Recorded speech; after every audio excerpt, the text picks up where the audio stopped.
Hello CSL, Coach Fury back here, and today we're back with my next episode of our videocast to sort of complement the Choke City podcast as it's known, to go along with.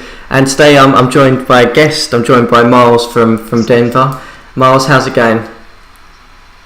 It's going good. It's going good out here. Can't complain. A little bit of a heat wave here in Southern California, but I think we'll manage. Okay, cool. A little bit better than the weather out there in Houston, that's for sure. Yeah, definitely. It's not particularly great out there right at the moment, so hopefully that sort of sorts itself out over the next couple of weeks, really. Thoughts are out for Gary. Gary's out there in Houston, so thoughts out to him and anyone else that might be affected by the hurricane. Yeah, absolutely. So today, I mean, we're going to talk about some trades. We're going to talk about some GMs under a little bit of pressure and things like that. But before we sort of get into that, we've got to take the opportunity to talk to you about Denver, really, and about how things have been going, your thoughts, and obviously you've had a couple of fairly large trades recently, so it would be sort of rude not to sort of jump into that and sort of to understand sort of what your thoughts are and how things have been going really this season for you. Yeah. So obviously season's not going great. I mean, we're 10-25, so that's not a good record.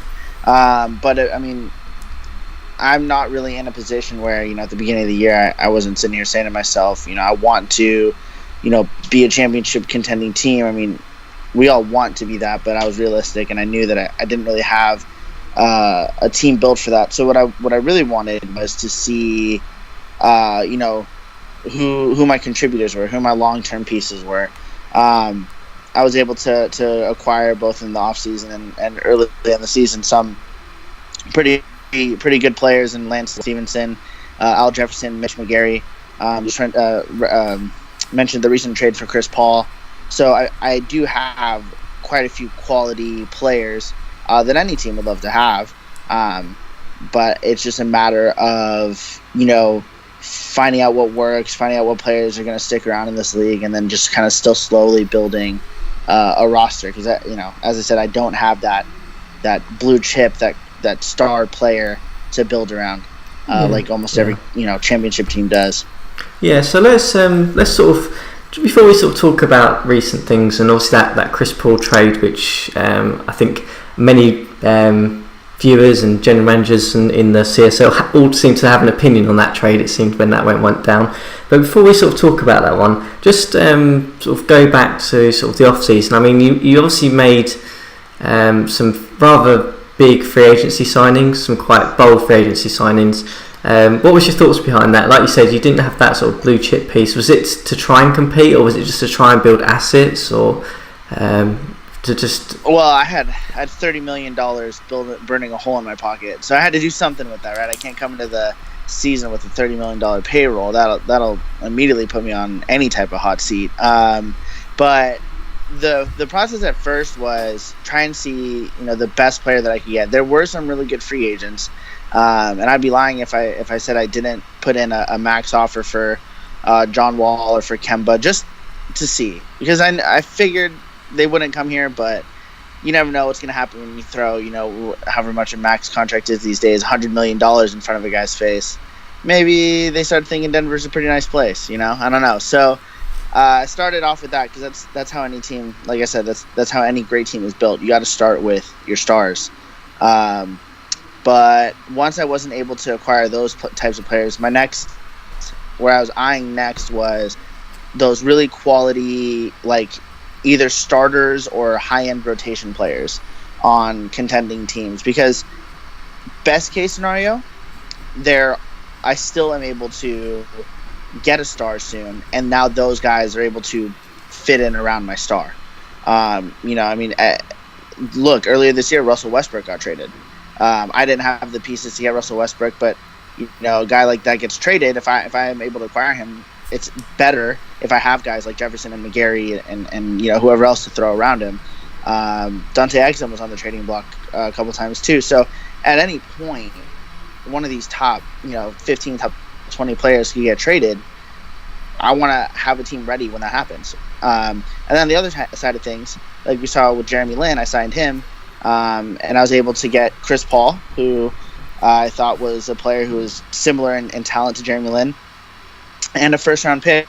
It's not a great first-round pick, but it's a shot. It's a lottery ticket. It's an opportunity to be able to get a quality player. So the way I always saw it as putting together good players to make a good team. If it ends up being that I put together good players to turn into other pieces to put together for a good team, then that's how it happens. But I wasn't signing players thinking I'm just hoarding assets here.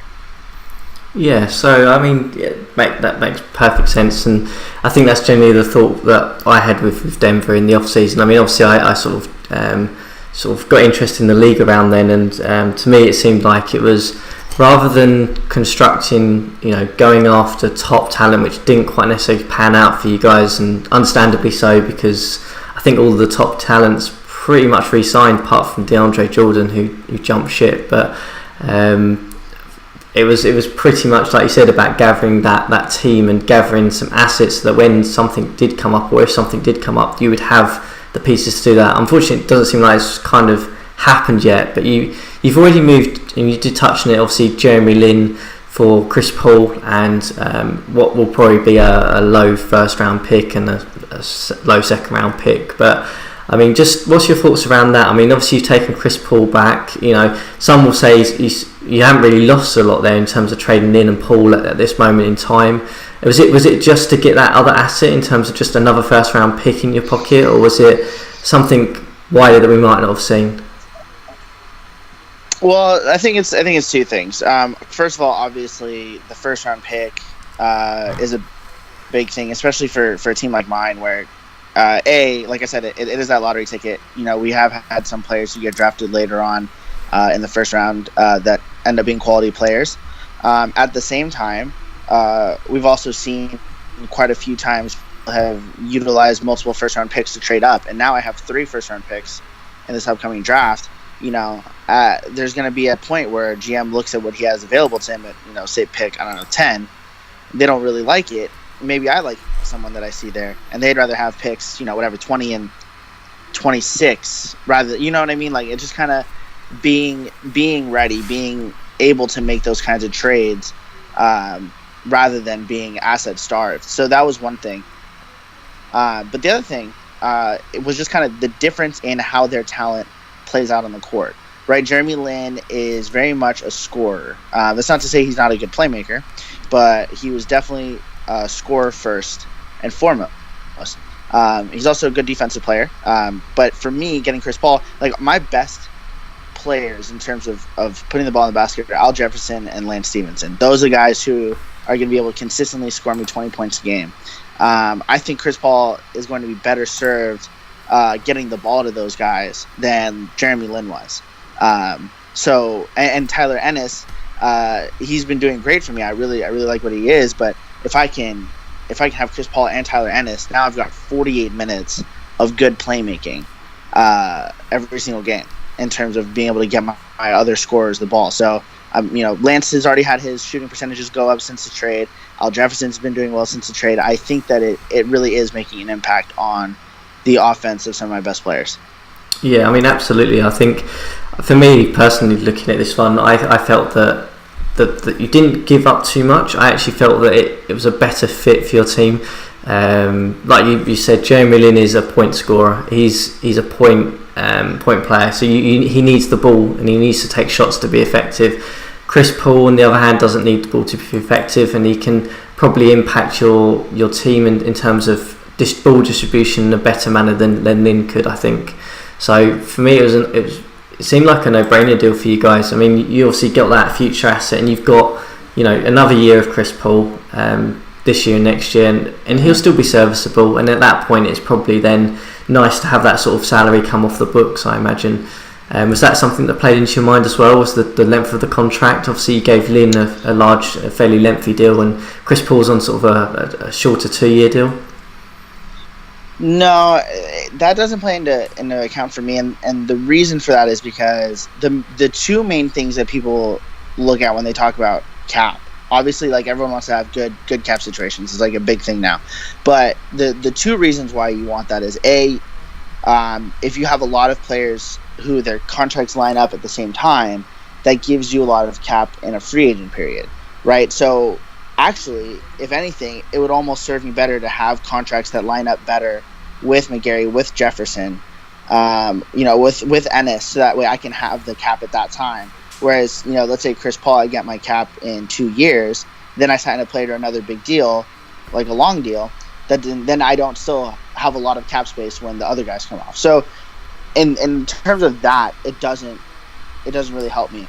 The other thing that why a lot of teams have to keep an eye on their cap space is because most teams, unlike mine, have good young talent who are going to get really big raises when they come off their rookie contract.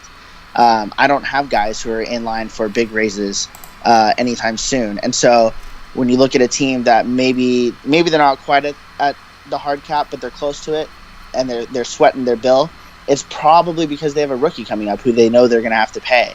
And then his salary is going to balloon from $4 million to $13 million, and that's now you're at the hard cap. So for me, I was never worried about. I haven't really looked at contract lengths at all when I was looking at trades so far this year. So if anyone wants to dump a big contract on me, feel free to give me a call because I'm not too worried about that. Yeah, best way to put a bit of advertising out there rather than a trade block, chuck it into a videocast, definitely. So obviously you had the Chris Paul trade. You also completed another sort of minor deal, I would say, a few days ago, really, when you moved Neto, Hilliard to the New York Knicks for Fields and Powell. Was it just one of those sort of minor moves? Was it just to try and get a bit of balance in the roster rather than have yet another point guard when you've moved for Chris Paul, or was it sort of anything else you sort of considered there? It was absolutely balanced, roster balance. Neto, as much as I like the guy and as much as I believed in him last year, his ratings were looking like, at best case scenario, he's going to be a third string point guard, maybe a second string point guard for a team where their main point guard's going to play a lot of the game. He's not a guy that I really trust with more than 10 minutes a game or so, and so for me, moving Neto just made sense, just because he didn't fit in with anything that I saw. And like you said, I have 2 point guards already on my roster. I've got other guys who can fill in there. It just wasn't. Neto was going to sit. He was going to come up to every game in a suit and never get in because I just didn't need him. Dwight Powell, on the other hand, plays defense, which is something that I don't have. He's much bigger, so I can play him at both small forward and power forward, which is something that I've been lacking. I don't know if you've noticed, but I actually do not have a single person who's listed as power forward on my roster. I've got the 3 centers, Plumlee, McGarry, Jefferson, and then everyone else is a small forward or smaller. So I've been playing a lot of guys kind of out of position down low, and I felt Powell was going to be able to step in at power forward and help us with our rebounding, help us with our defense. He's not the best. He's very much an all-star this year. He's very much a journeyman player, isn't he, at the moment so far? We've got his player profile up on the page now, but he's sort of bounced around back and forth between several different teams throughout his career. His shot's actually improved this year, but it's still not brilliant for a front court player, really. So are you looking to give him sort of heavy minutes in the front court positions, or is it more just off the bench rotation piece for you? He will come off the bench because I like starting McGarry and Jefferson. I think that those guys are 2 of my best players, and I want them on the court as much as possible. So Powell will come off the bench, but I do see Powell playing a good chunk of minutes. I'll probably start him out between that 18 to 22, 24 range of minutes, and then we'll go from there. I'm not expecting a whole lot from him, to be honest. I'm not, expecting the world out of him, but if I can get 20 minutes a game of good defense, of rebounding, of smart offense, that's all I'm looking for. Yeah, absolutely. And I think, obviously he's in his last sort of year of his contract, so he's going to be playing for money as well. So hopefully that works out for you going forward. So, in terms of this year, realistically, it's not going to be a playoff year for you guys. Is it sort of just building for the future, or just sort of? I mean, you with some of the moves you've made and some of the personnel you've got, it's a bit of a cautious act, isn't it? Going into that sort of middle pack, really, where you're not going to be elite enough to compete with. I mean, no one can compete with Phoenix at the moment, but to compete with the likes of Phoenix, or to be the Miami of the league, and basically just accept the fact that you're going to be building draft picks and assets. For me, Denver feels like you're going to be in the middle. I mean, is that where you sort of feel you are at the moment, or is it more of a case of thinking about a few years down the line with Denver? Well, I think it can be a little bit of both. I think sometimes teams get a little bit too much eggs in one or the other basket. One of the reasons why Phoenix, you mentioned, is so good is because they did balance both being good now but also being sustainably good. Phoenix is going to be good for years because they have built their roster in a sustainable way, and I think that's what I want to do with Denver is sustainably building, right? So like you said, I'm not going to be a contender this year. Absolute best case scenario is I can be a part of the race for the 8th seed, which I don't particularly envision like that's going to happen, but that's best case scenario. But I'm not doing that by mortgaging my future so that I can have as many wins as possible this year. And I'm not going to sell off my wins this year to just put together a bunch of question marks moving forward, right? One of the players I've been trying to hold on to as much as possible is Monte Morris, because I see him, he's young, he is a good 6th man, and he, to me, is going to be a good cost-controlled piece moving forward. Same with why I wanted Tyler Ennis, because he's going to be a good cost-controlled piece moving forward in terms of being part of a rotation and not mortgaging my future to have him. So I think that these are a couple of players that I can kind of build with while also building forward. Yeah, that makes sense. I mean, I think the concern, I think, and you mentioned it at the very, very beginning, is the difficulty in trying to get that blue chip franchise player. Just that might breathe a bit of life into Denver if they had that. I mean, I'm looking at the stats and the roster up here, and it's not as terrible as other CSL teams. I mean, it's got balance, it's got experience, it's got potential. It just doesn't have that go-to player that will give it, give you that all-star sort of borderline Hall of Fame performance on both ends of the court. It's sort of pieces that would fit around that, but nothing that's really truly elite. Exactly. Yeah. Okay. Cool. So moving on from talking about Denver, let's just talk about a couple of the trades that have gone down recently. So we mentioned, obviously, Denver yourselves made a minor trade to move Neto and Hilliard to New York. Should we just quickly, for the sake of talking about the other side of that deal, just what do we think the Knicks are thinking with that? Is it just going to give these guys a shot and just see whether they can develop? I mean, Phil Stockton, who's come in at New York, has been quite aggressive in terms of making moves, and I think I mentioned that last time.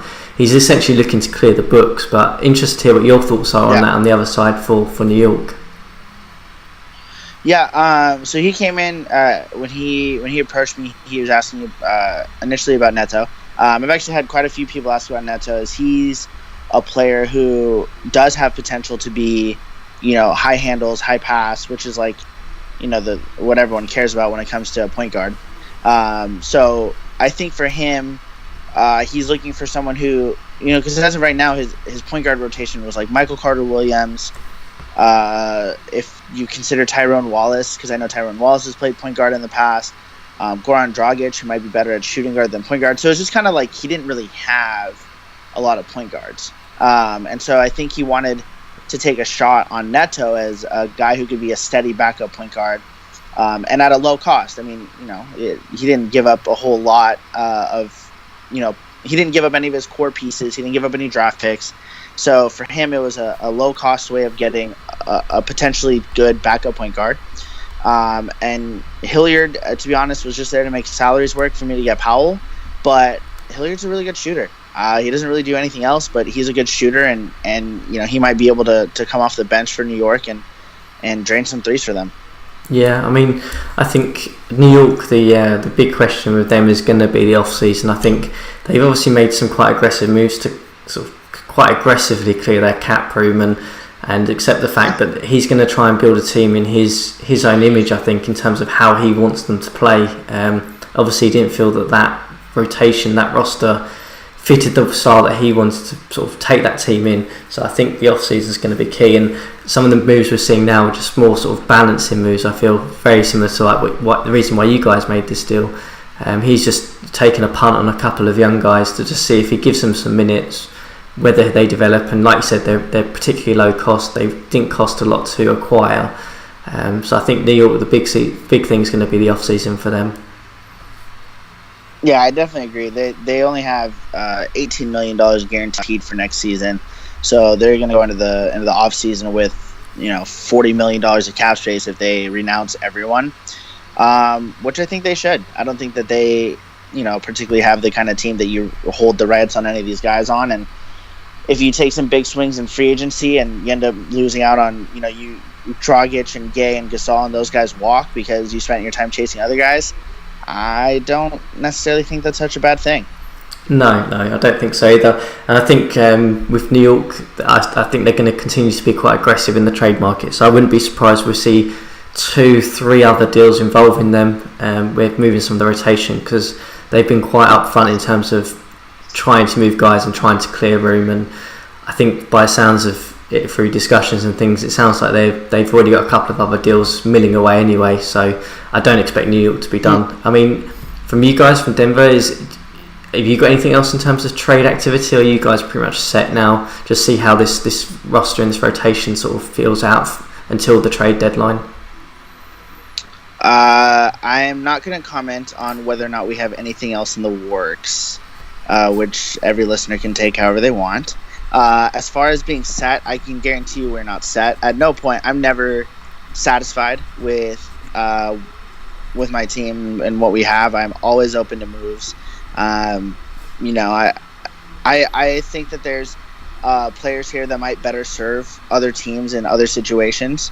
If this were, real life, Al Jefferson might be, coming to me and saying, "Hey, I want to play on a winning team." And then I'd ask him why the hell he signed with us in the first place if he wanted to play on a winning team. But I think that there's going to be some things that still happen before the trade deadline for us. Whether that's us initiating it or other teams initiating it, I'm not. It'll easily go both ways, I think. But I think that there's still moves to be done for me, and I think there's still moves to be done for other teams that, for them, trading with me is their way of obtaining their goals. So watch this space then. I think that sounds like for you guys. So everyone's available, so you can PM me anytime you want. Is all I'm saying. I'll let you know. So let's move on. There's sort of 3 other trades that I wanted to talk about, and 2 of them are involving the Pelicans. 2 quite large trades involving the Pelicans in terms of changing their direction. I'm going to just flick on to the first one, which I've got on the screen, which is the Cleveland Cavaliers New Orleans deal, which essentially sent Dwight Howard plus a bit of change to Cleveland for Monte Ellis and JaVale McGee. So really interested to hear your thoughts on this, because I think you were quite opinionated on how your thoughts on whether sort of Howard and Griffin could coexist together in Cleveland, and whether you think this works for them, and on the Pelican side, what you think Monte Ellis will bring to them. So, when I first saw the trade, my first thought was that the Pelicans really gave up more or they didn't get back what they should have for a guy like Dwight Howard. He's older, he's expensive, but he is a quality player. Him and Anthony Davis did make a good tandem down low. I know Jace has not been very happy with how that's played out on the court, and he's been pretty vocal about that. But McGee is Dwight Howard light. They do the same things, just McGee does them worse. Monte Ellis is a guard who can do guard stuff and score some points. But when you look at their contract page, both of them have team options for next year. I don't think that that's a coincidence. I don't think that the fact that they're expiring contracts is a coincidence. Yeah, I think that New Orleans is absolutely blowing things up. If I were everyone, I would be trying to trade for Anthony Davis right now. It would be very difficult to, but I think if there's any time that Jace is going to trade Anthony Davis, this is that time. That's really interesting. So let's just go back a step. You mentioned obviously that Jace was disappointed with how the Dwight Howard, Anthony Davis experiment worked. I think one of the things that he mentioned was the lack of dominance on rebounding that he would have probably expected those two guys to have. Yeah. Do you have any thoughts on that absolutely. in terms of? It's tough because rebounding is very much a cannibalistic stat. There's only so many rebounds in a game, and so it's not like for example, take outside shooting. You can theoretically not have too much outside shooting because having one shooter opens up the floor for the other shooters. I mean, look at the Golden State Warriors in real life. Obviously, there's other parts of that, but Klay is able to get his wide open shots because the defenses are worried about the other players. That's not the case for rebounding, because if Anthony Davis gets a rebound, that's inherently a rebound that Dwight Howard doesn't get, and vice versa. Obviously, you should be able to out-rebound your opponents by having more rebounders like that, but it's not something that you can inherently point at and say more rebounders on the team means more rebounds. New Orleans is positive in the rebound differential. They don't have many rebounds, but I just don't have any rebounds to be had in their games. Their defense just isn't good enough to force enough rebounds, or they play too slow of a pace. I don't know what it is, but they're second best in the league in terms of opponent rebounding. So even though on their own side they are, I don't know, like 25th in rebounds. Let's see where they're at. Yeah, so they're 26th in rebounds, but there's still a positive differential in rebounding because they don't allow the other team to rebound the ball. So it's one of those things where, like I said, Davis and Howard are both amazing individual rebounders. Having them together helps New Orleans have a positive differential, but there's so many other factors that go into how many rebounds you get in a game that you can't just point at and say, well, Davis and Howard's not working. So do you think that they were a little bit harsh on this, and do you think that they gave that pairing enough time together to actually make an impact? Do you think the timing was right for them to make this move, or should it have been something that they maybe should have considered nearer towards the deadline? No, I actually, but on the other hand, I do think the timing was right. So first of all, they've had plenty of time. They had half a season last year and half a season this year with the Dwight Anthony Davis pairing, and as great of a pairing I think that is. The thing is New Orleans was getting dangerously close to the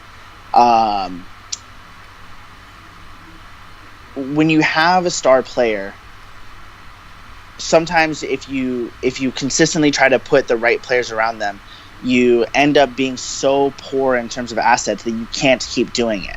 That at some point there's just nothing more in the barrel to be able to get more asset or get more players to fill around your stars. I take real life New Orleans. They have stars, but you look at that roster and say, well, that's not enough. Well, how on earth are they going to get more? They just don't have the ability to. And the same could be said for Jace's Pelicans. He went all in on his team, and now he doesn't really have a point guard, and he doesn't have a way to get a point guard. He doesn't really have a shooting guard, and he doesn't have a way to get a shooting guard. It was just kind of the thing where if he didn't blow it up now, he was going to find himself capped out with no draft picks and no role players around Anthony Davis and Dwight Howard. And that's it. Yeah. Okay. So thinking about that then, and obviously the we can say it's probably a failure of the Dwight Howard, Anthony Davis experiment. Flipping that in reverse now and actually looking at Cleveland, where they're now going to have Blake Griffin and Dwight Howard in the front court. Is this just not a repeat of the same experiment that happened in New Orleans? Are we just going to expect to see the same situation play out in Cleveland, only they'll have an older Dwight Howard with more of a terrible contract because of his age? Or do you expect sort of a rejuvenation of that sort of front court tandem with Cleveland? Well, keep in mind, I don't think that the problem was that Dwight Howard and Anthony Davis weren't good enough. I think the problem was that they weren't going to be able to put the team in around them to fully maximize that. Cleveland has that team already built. So Kyrie Irving is a fantastic player. They've already got him, and he's going to now. They have 3 stars. They have Mo Harkless, who's a great defender. Darnell Stokes, who comes in off the bench. So and these other role players, they can kind of mix and match as they see fit. It's not the best group of role players, but I've seen worse. And so, for basically when you have a player like Dwight Howard or these other kind of all-in players where they're older, they're on a big contract, either it works out well or you're kind of screwed. You want to add them to your team at the beginning of your championship window. I think this is the beginning of Cleveland's championship window. Whereas New Orleans was not at that point anymore. Cleveland still has the assets. Once they start losing these assets, or the assets lose their luster, or they make moves to try to restructure their team, then you start looking at Dwight Howard and say, well, now he's an albatross. But I don't think he's an albatross right now because I think he makes sense for this team as currently constructed. And also, Blake Griffin is more of a scorer. It's a very different player than Anthony Davis. Dwight Howard and Anthony Davis did duplicate a lot of their skill set. Blake Griffin and Dwight Howard don't necessarily duplicate a lot of their skill set because Dwight's a better defender, Blake's a better scorer. So, how close do you reckon this makes Cleveland in terms of the race in the East? Do you think that they're sort of going to be up there now, or are they near that contending status, or are they still think they're a long way away from that? I think Cleveland is absolutely a contending team. I think that they are one of the teams where when we get to the playoffs and the playoffs start, we'll pick out a couple of teams that we think that can make it to the finals. I think Cleveland can make it to the finals. I don't think it's going to be an easy path. There are a lot of very good teams in the East, but they have a window. They made a move to make that window to strengthen their hold on that window. And I think that they're better served now for the Eastern playoffs than they were before the trade. Yeah, no, I absolutely agree with you with that. I mean, I've just pulled up their standings, had to flick around a bit, but obviously they're quite a way off, obviously, the Central Division sort of title, so they're probably going to be entering the playoffs, I think, as around a 6th seed, well, probably 4th to 6th seed at the moment. It's really, really tight in the East in terms of the top end of that playoff sort of seeding, but yeah, I mean, like you said, that it's going to be a tough route for them even to get to that finals. I mean, looking at some of the teams that are in the East, I mean, we've got obviously the Raptors, Pistons, the Bulls, who we'll talk about later in terms of their roster structure now, and Orlando Magic as well. So I mean, there's some really tough teams there, and some teams that probably do match up quite well against them. So it will definitely be difficult for them to get to that finals. But with the likes of Howard, Griffin, and Irving now, they've definitely got the talent there to win any game on any given night, I think now. Mm-hmm. Yeah, and that's when you look at this playoff picture, what I see is a lot of teams that are bunched together, and because there's so much basketball left to be played, Cleveland could jump up and be the 3 seed. They're only a game and a half back. Of Boston, who's currently in the 3 seed. Boston and Indiana. But what I'm trying to say is that we might be looking at this playoff picture differently if the teams that are so closely bunched together were just rearranged in terms of how they were listed in the standings. Or if maybe a week ago, maybe if Cleveland was 1 game above Indiana.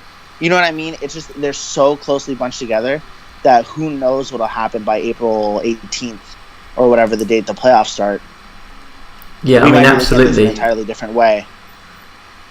Absolutely. I mean, I think the matchups in the East are going to be fascinating in terms of how they do fit come the end of the season, because that is going to play such a part in who will get through to that conference finals in terms of who has the best path against their roster and their balance. It'll be fascinating to watch, but obviously it's too soon to call that at the moment. So let's move on. So we've obviously the Pelicans were fairly active. They've completed one other trade as well, which was with Chicago for Sam Decker and Thomas Robinson, where they moved Nicholas Batum, which was an interesting one because they'd only recently acquired him. So interested to hear your thoughts on that in terms of just a little piece from obviously the Pelicans, obviously moving Batum for Decker, and then Chicago obviously taking back Batum and whether where they sort of fit now as well in terms of the East playoff picture. Yeah, I think it was just a reshuffling of the deck for both teams. Batum is more of a 2-3 type of wing. Decker's more of a 3-4 type of forward. I think for the roster construction of each team, it makes more sense to go the direction that they went. I don't know if Decker is long for New Orleans. I don't think Jace acquired Decker with the intent to keep him. But I also don't know if Marcos acquired Batum with the intent to keep him, because I'm not really sure how many players on Marcos' roster he considers actual Bulls versus people to be traded. So it was just one of those things. I think it just reshuffled the deck for both of them, gives them both a different play toy to play with, and we will see if either of them are in their current uniforms by the trade deadline. Yeah, I mean, both teams are in so much flux at the moment. Obviously, like you said, New Orleans, I wouldn't be very surprised if Decker stays beyond the trade deadline there. I feel that they've taken him to basically ship Batum's contract. They don't want to take that anymore. They don't feel that he fits anymore, and they're just taking Decker on. He's obviously had a very good start to the season, and hoping that they can flip him for more assets. I think looking at the Chicago side, I think they're taking Batum at a low point in his valuation. Simply playing him in the right position, I think will show that he's still an elite defender, still an okay shooter. He's never been a great shooter, but an okay shooter, and I fully expect him to not be in Chicago gone the trade deadline as well. Lots of things in flux for both of those teams, I think. Yeah, pretty much the only players that I consider safe on either roster is Marcus Smart for Chicago and Anthony Davis for New Orleans, which is, obvious. I think everyone else is readily available to be moved. I don't know that, but I'm just saying, like, that's how I feel about these two teams. Yeah, and I think a lot will play into where they are around the time as well. If they're both still in the playoff picture, looking borderline, getting into a good seeding, good home court advantage, then they could be a little bit more aggressive in terms of who they move. But we'll see how that plays out. That's the other interesting thing. We're actually, and this will transition really well into the next trade you want to talk about. We're seeing a lot of teams that are in good position making trades. Chicago is like one of the top 4 teams in the league, I think, in terms of record, and yet they've been the most active team trade-wise. The trade we're about to talk about, that team has been really, really good. Cleveland improved their team, but they still made a trade despite being as good as they are. And Boston just made a trade. They're really good. Toronto's been making trades. They're really good. So it's just been really interesting seeing how the teams at the top are still willing to kind of make moves, because typically you see these teams at the top are a little bit more willing to stand pat. Yeah, and I think it's they have to make moves. I mean, we've touched on, and the league's touched on so many times, how good Phoenix has been so far, and these top teams that are in there competing, their window is now. They've got to be aggressive. They've got to try and make moves. They've got to try and do something to compete with the likes of Phoenix, because otherwise it's gonna be a repeat of this season of last season. I know obviously Chicago won, but it'll be a repeat. Obviously Phoenix dominating pretty much all competition until the finals, and Chicago got a little bit of luck, had Rose sort of just kick off, but I think these top teams have got to be aggressive now. Probably the teams that are down the bottom of the pack are probably just sort of sitting and waiting at the moment, because obviously they've only had sort of 2 sessions of the scouting period happen, still sort of starting to find out whether this draft is strong or not. Then we might see some moves from them, but I think the top teams have had to be quite aggressive quite early on this season, which is a change in pace really. Yeah, agreed. So yeah, I mean, let's move on. So the biggest trade that we've sort of had over the period has been this 4-way transaction between Houston, San Antonio, Boston, Chicago. Like we said, all teams in the playoff hunt, all competing, minus Houston. But let's be honest, they should be with James Harden. So I'll talk through some of the pieces and then be interested to hear your thoughts on it, just across the board really. So Houston obviously moved big things that they moved were Carl Anderson, Vonleh, I can't say his name, Vonleh, I think that's how it says it, and Aminu for essentially Saric, a bunch of picks, Terence Jones and a first round pick and a couple of second round picks. San Antonio obviously acquired Aminu and basically gave up the first round pick plus Jones, and then Boston moved Saric plus a couple of second rounds for Vonleh and Anderson. So a couple of different moves, different valuations there, and a couple of picks flying around. What are your thoughts on it so far?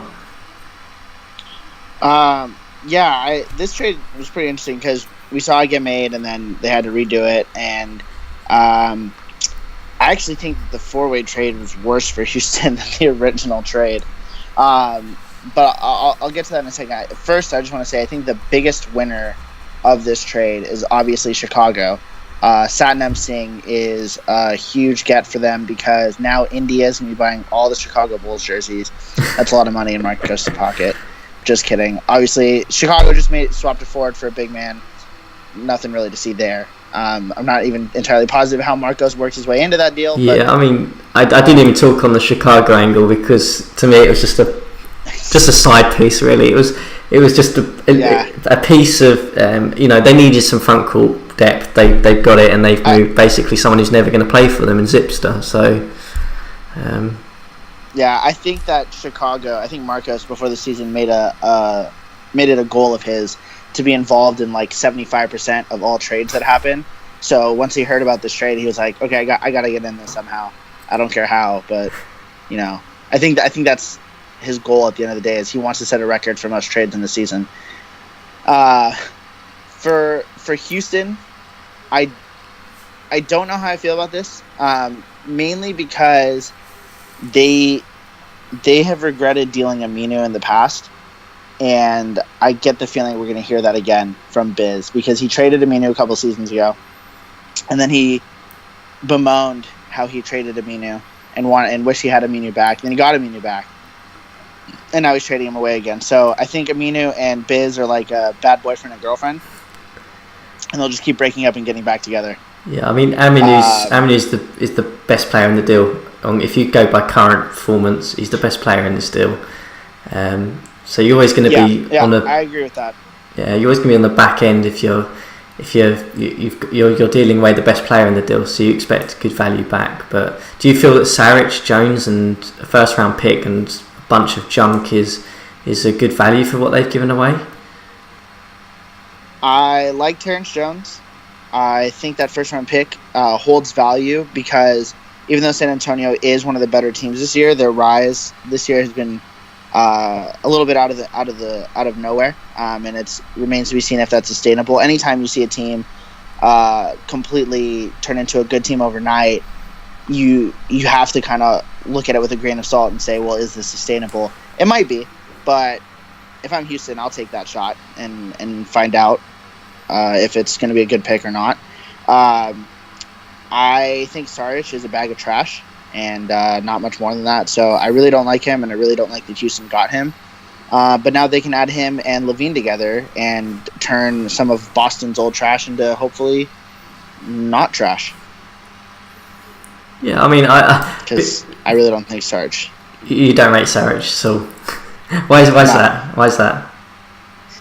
He's on a really long contract. He's not a very good player, and I think that he looked better than he really is so far in Boston because Boston has played him out of position. If I remember correctly, Boston's had him at center this year, and I just don't think that he is sustainable as a center in terms of his ability to rebound, his ability to play defense. His shooting percentage looks a little bit better from there, but it's just not one of the players that I want to put at center. And I definitely don't want to put him down in the post at 4 more years of $8.8 million with no options. So do you think that's the Farid effect, him playing alongside him in there?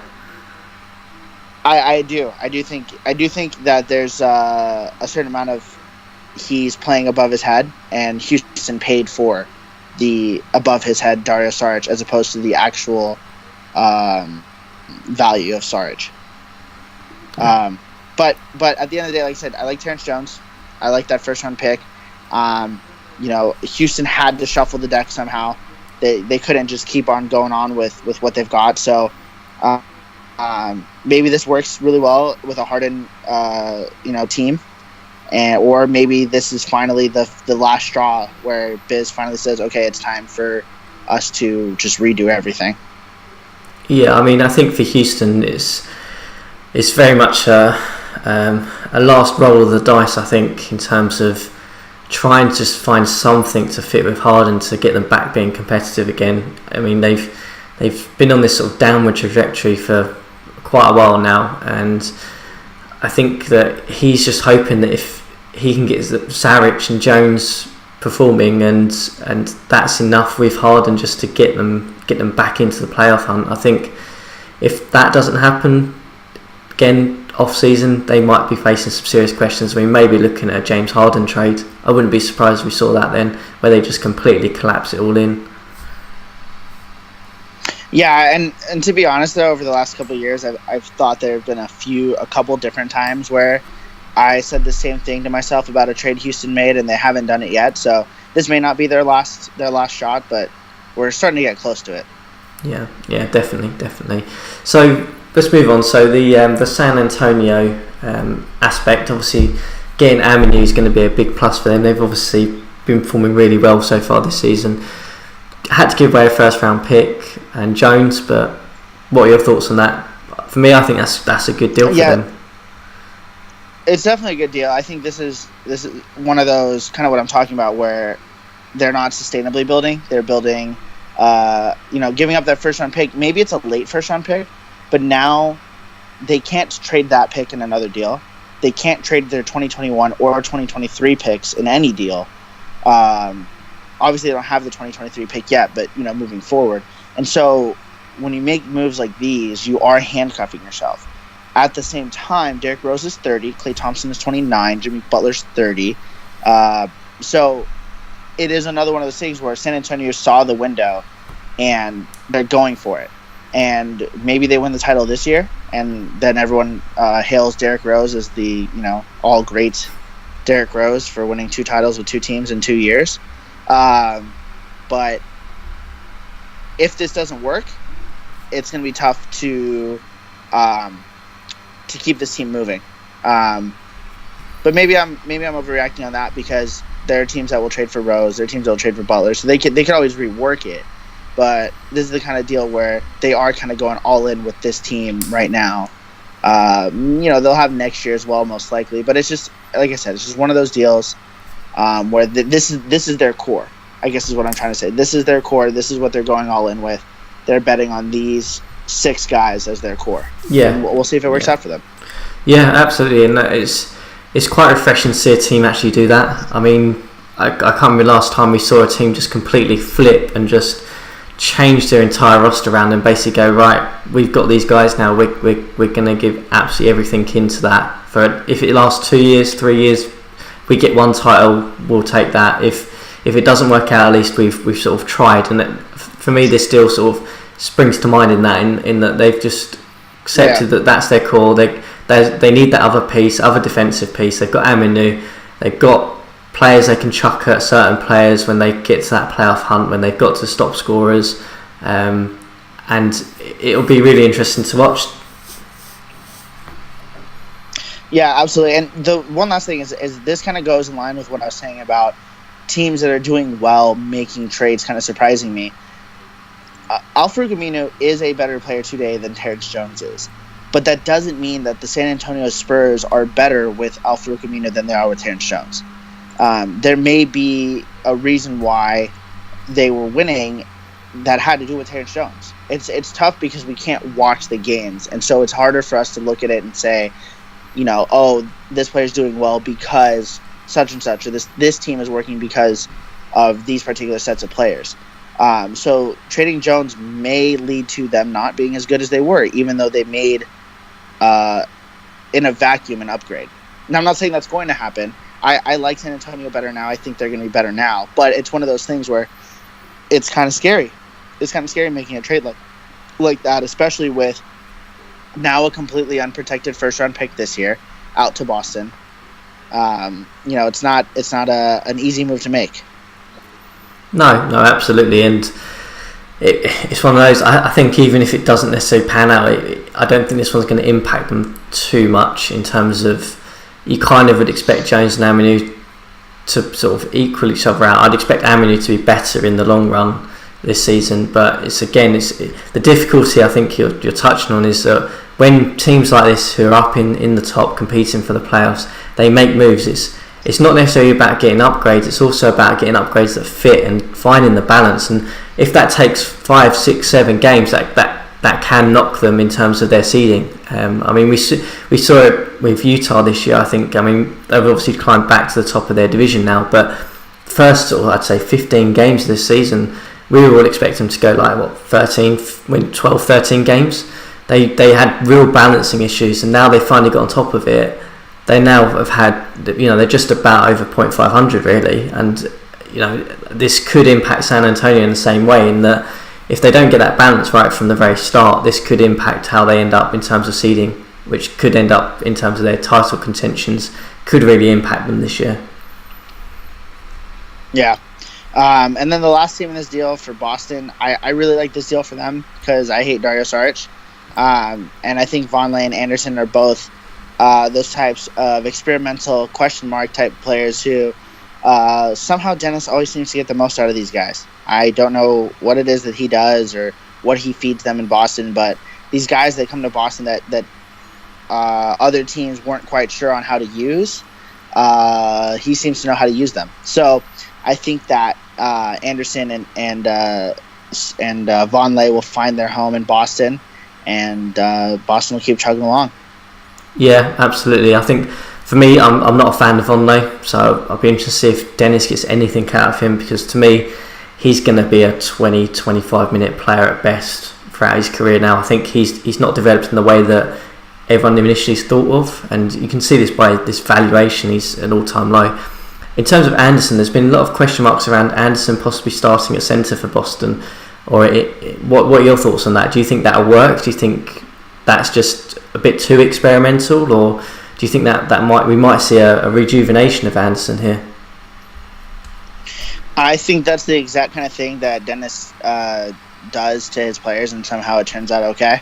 So I would be interested to see how that works out. I personally don't see it, of course, but nothing risked, nothing gained, and I think he's gonna.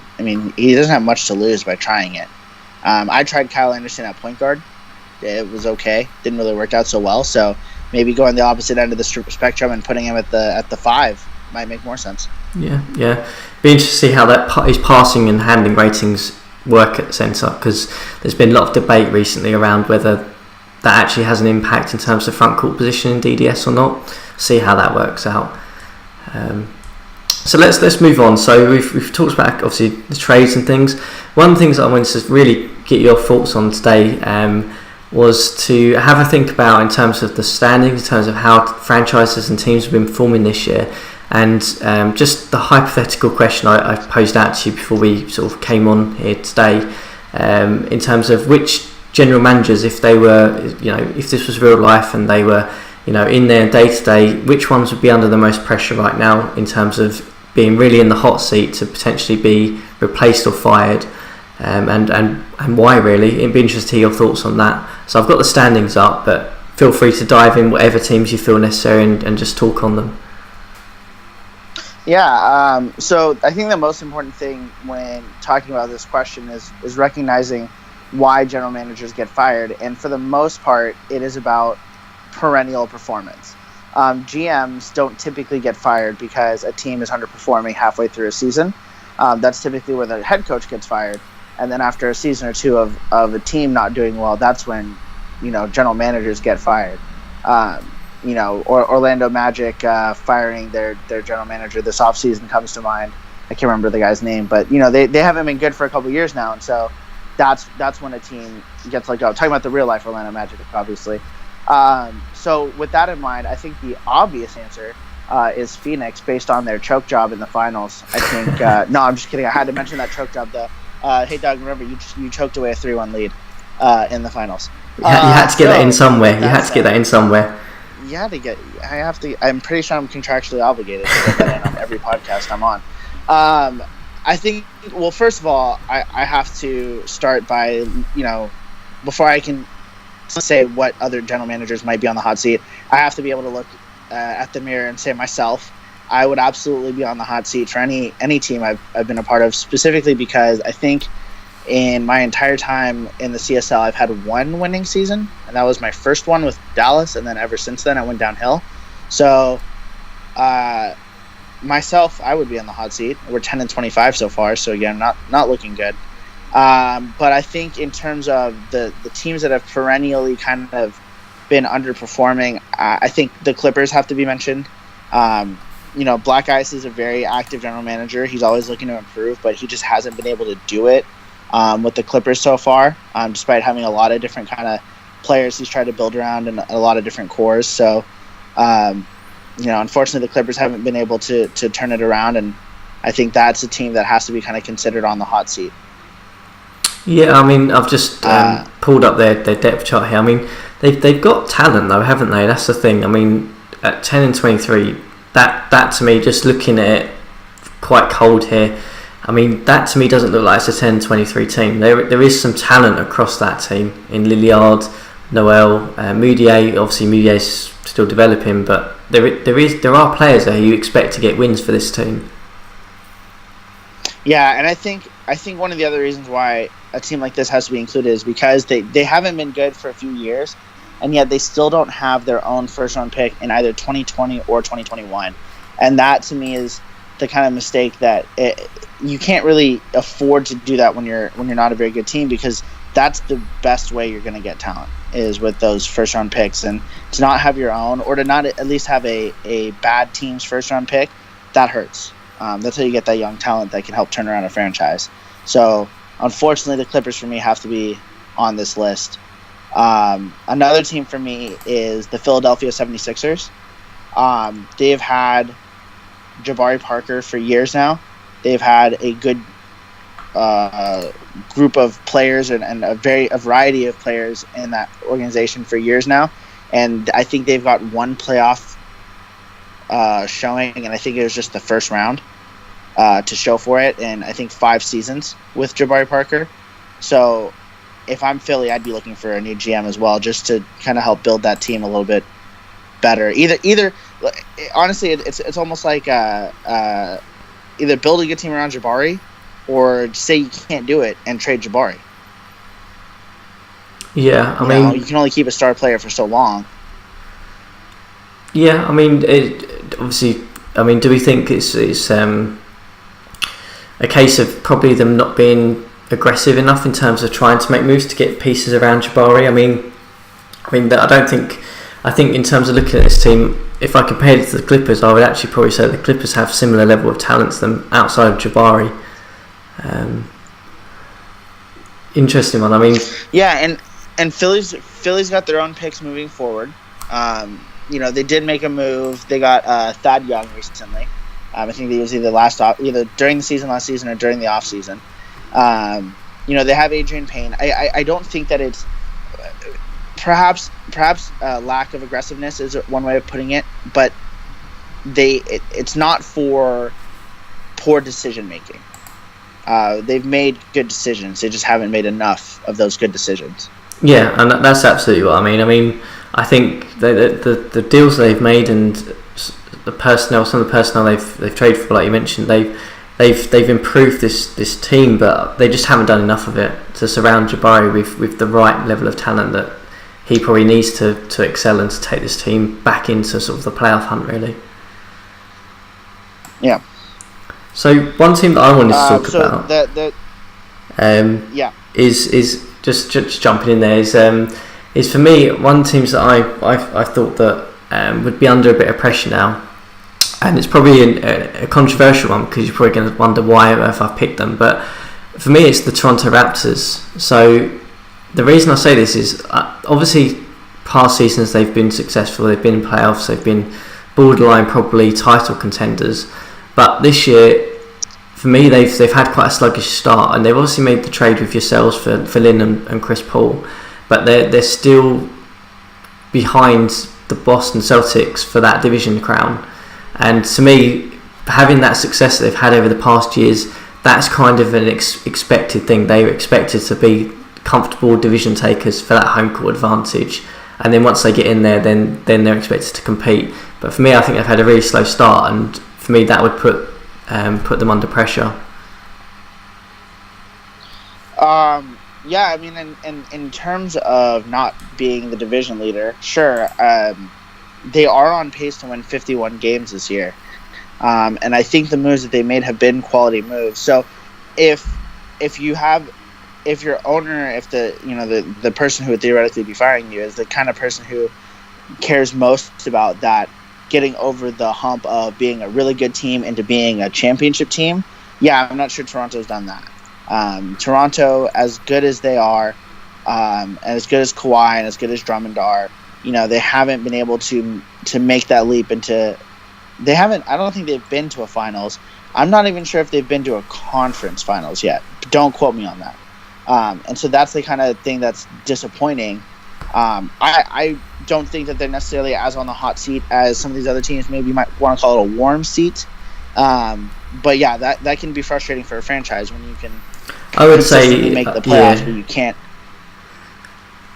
you can't get over that hump. I can definitely see that. Yeah, I mean, I would say an under pressure seat. I mean, expected to perform to a very high standard is where I'd put Toronto, and that's why I sort of picked them out as a different one, because it's easy to just look at teams that have been sort of failing over the past few years, but in terms of teams performing and expecting to make that jump, that's one that I feel should be expected to make that jump this season, really. So what were the other teams that you sort of had in your mind? So another team that I kind of see when I think a team where they might be firing their general manager, to me, Oklahoma City they've had variety of success over the last few years. They haven't always been a bottom feeder. In fact, this year they're over 500. I think a couple years ago they made the playoffs. But if I'm owning the Oklahoma City Thunder, one of the things I'm concerned about is a franchise like that can easily be forgotten by their fans if they don't have a good team.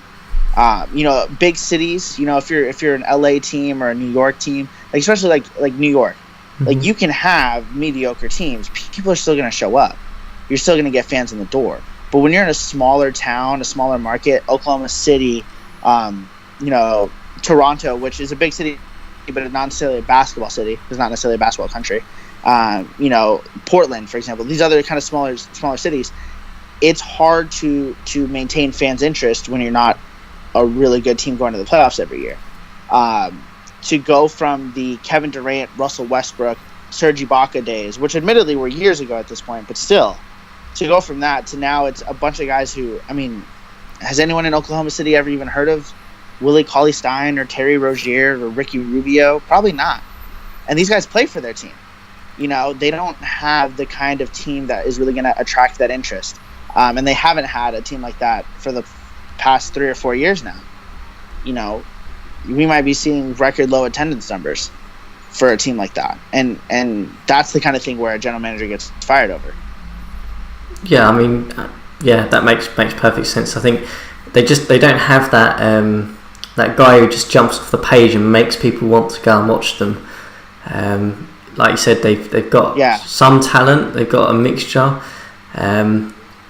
They've been patchy in terms of their performance, so I can absolutely see them being under pressure. I mean, we don't necessarily know at this moment in time whether they will make the playoffs. They're in a sort of just over .500 record, but they don't have that guy who makes fans go and watch. And if you're probably only looking at it in a small market, you're not getting attendances, you're not getting the income that you expect. Absolutely, I can see him being quite abrupt with the general management at Oklahoma. Yeah, and actually, you know what? I've got one more that was kind of in that Toronto mold. Now, for this one, we kind of have to go back a few weeks because what I'm about to say doesn't quite apply to them. But if we're, like, let's say this past offseason, I could have seen, again, in real life scenarios, Sacramento firing their general manager, because for years now, Sacramento has had a huge staple of great young talent, or maybe not great young, good young talent, quality players. Alfred Payton, Richard Solomon, Otto Porter, right? A lot of really good quality players, but they were never able to get a star, and because of that, they were never able to get over the hump. I mean, we're talking a team that has won. Let me see if I can pull it up here. They won 66 games in 2016, 49 games 2 years ago, 59 games last year, and just a conference finals to show for it. And an owner could easily look at it and say, well, why haven't we gotten a star player? Now they have Russell Westbrook. So again, I completely take away everything I just said. But up until then, Sacramento never had a star player, and part of that was because BT rightfully waited for the right moment to make his trade for his player. And in a situation like this, in a league like this, where you are afforded that amount of patience, he did the right thing. But a lot of times, and if we had owners and people to answer to, they're not as patient. They might be pressuring him to make a trade for a star earlier, and maybe he makes the wrong trade, or maybe he still stands pat and doesn't make that trade, and that right there could get him fired.